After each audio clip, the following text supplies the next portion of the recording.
C'est La boulangerie de la plage, un pop-cake dangereux, série policière cosy. La boulangerie de la plage, tome 3, écrit par Fiona Grace, lu par Maëvis. Chapitre 1er. Répétez après moi, dit Delaney, étirant sa jambe gainée de lycra derrière elle en une position impossible. Je suis une déesse. Sous le chaud soleil californien de 6 heures du matin, Alice Sweet haussa un sourcil et jeta un œil à Piper. Sa jeune assistante prenait les séances de yoga en bord de mer de Delaney, bien plus au sérieux qu'elle-même. Elle était rouge sous l'effort, et des mèches de ses cheveux blonds cendrés collaient à son front en sueur, tandis qu'elle poussait derrière elle son pied couvert de sable. « Je suis une déesse !» grogna-t-elle dans son doux accent géorgien. « Ali !» Delaney ouvrit un œil bleu et le posa sur elle d'un air tranquille, comme si sa posture compliquée était trop facile à maintenir. « Je ne t'entends pas !» Ali s'efforça de tendre sa jambe derrière elle. « Je suis une déesse, » marmonna-t-elle, vacillant sur place. « Maintenant, baissez-vous jusqu'à toucher le sol. » Delaney se pencha en avant pour se retrouver quasi la tête en bas. Ali suivit consciencieusement ses instructions et sa longue tresse blonde tomba dans le sable.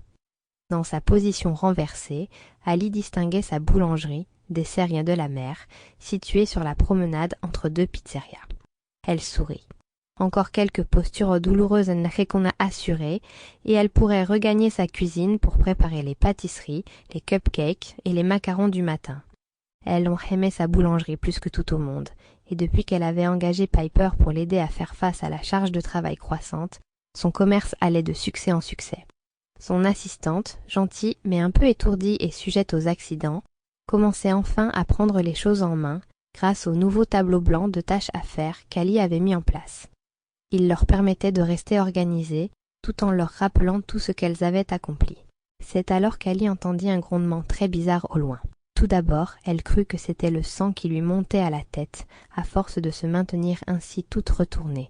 Mais quand Piper lança « Qu'est-ce que c'est que ça ?» elle sut qu'elle n'était pas la seule à l'entendre. Il y avait vraiment un grondement étrange qui résonnait dans le lointain. Elle se redressa d'un coup, sa longue tresse projetant du sable en se balançant derrière elle.